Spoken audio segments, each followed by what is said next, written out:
Bismillahirrahmanirrahim. Assalamualaikum warahmatullahi wabarakatuh. Bismillah wassalatu wassalamu ala rasulillah wa ala alihi wa sahbihi wa mawala. Ashhadu an la ilaha illallah wa ashhadu anna muhammad rasulullah.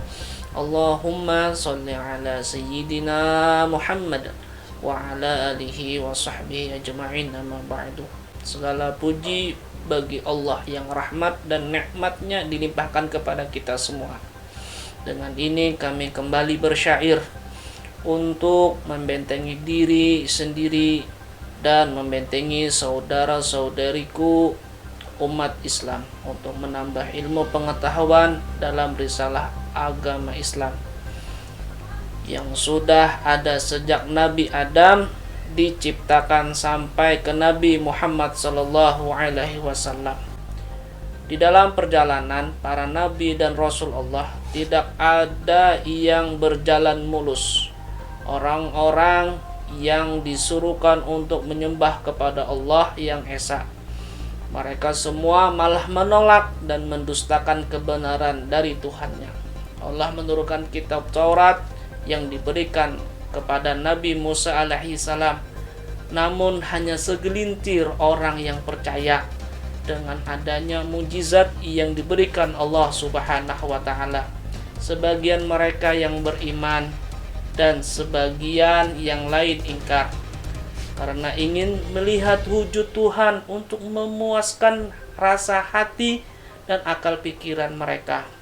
Peristiwa ini berlanjut sampai ke zaman Nabi Daud, Sulaiman, Yesaya, dan Yesus atau yang dikenal dalam sebutan Islam Isa al-Masih alaihi salam.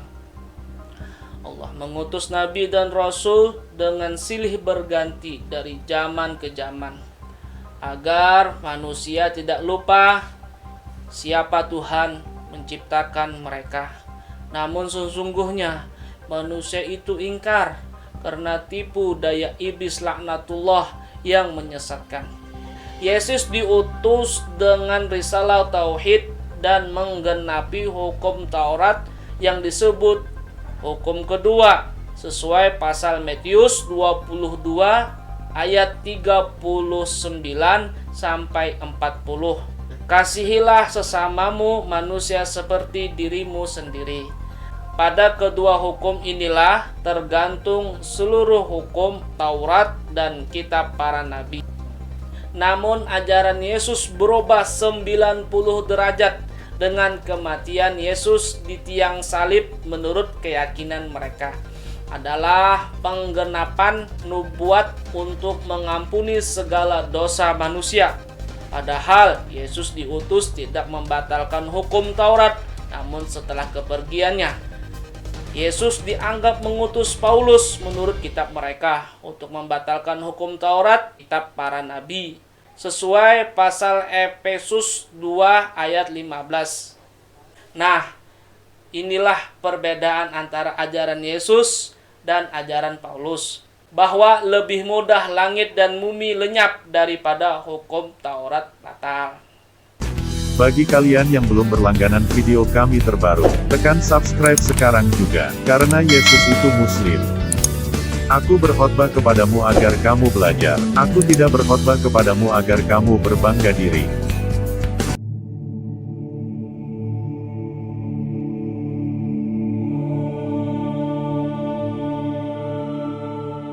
After high school, I decided I wanted to be completely committed to my Christian faith. And I decided for college to go to a fundamentalist Bible college. I majored in Bible and theology and spent 3 years doing almost nothing but study the Bible, memorizing the Bible and learning everything I could about the Bible, completely absorbed in the Bible because I was committed to the idea that the Bible was the inerrant revelation from God. There were no mistakes of any kind in the Bible. This was God's revelation to the human race. When I finished, I went to the Christian Liberal Arts College to finish my degree, and I took as my foreign language requirement ancient Greek so that I could read the New Testament in the original Greek language. That began the process for me of realizing that the Bible was not the inerrant revelation from God, because now I was actually reading the original text and realizing that there were problems that had to be solved. I felt like I could solve the problems, but I was seeing the problems much more clearly now. When I finished my college education, I decided I wanted to study Greek manuscripts for a living. I wanted to become a professor teaching Greek and teaching Greek manuscripts. And so I wanted to study at Princeton Theological Seminary. I went there and did a 3-year master's degree there, and then stayed for my PhD, another 4 years. During that time, I learned Hebrew, so I was reading the Old Testament in Hebrew, and I'm reading the Bible in its original languages. And fairly early on, I started finding problems that I simply couldn't resolve anymore.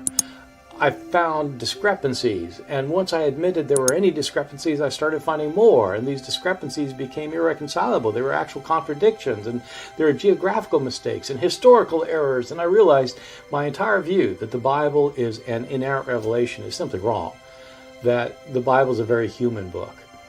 The Jewish scriptures, the Hebrew Bible, consists of 22 books. These books were all written at different times, in different places, by different authors. There are centuries between the first book and the last book. Virtually all of these books are written by people who didn't know each other, didn't know about each other's writings, and they have widely disparate views on just about everything. So that if you're reading the book of Genesis, you'll get a very different perspective on things, even on who God is and what God is doing, from if you read the book of Psalms. And this collection of books, of course, is a collection that humans made. The Bible didn't drop from the sky one day. These are simply the books that had been in circulation among Jews, and these emerged as the books that eventually Jews said, these are the books that we find sacred. That started my process of deconversion. I didn't stop being Christian for many, many years. I simply moved away from being a committed evangelical Christian to being a fairly mainline liberal Christian. It was only about 15 years after I stopped being an evangelical that I stopped being a Christian. For about 15 years, I was a fairly liberal mainline Christian. Eventually, what ended up leading me away from the faith was an issue unrelated to my biblical scholarship. It had to do with how there can be so much pain and misery in the world if there's a God who's in control of it. And so, in short, it was the problem of suffering. Why is there so much suffering in the world? If God answers prayer, if God intervenes in the world to help people out, if he's concerned that his people prosper or at least survive, why is it so many people don't? Millions of people in wretched suffering. I got to a point I simply didn't believe it anymore, and I came to think, probably there's not a God who's active in this world.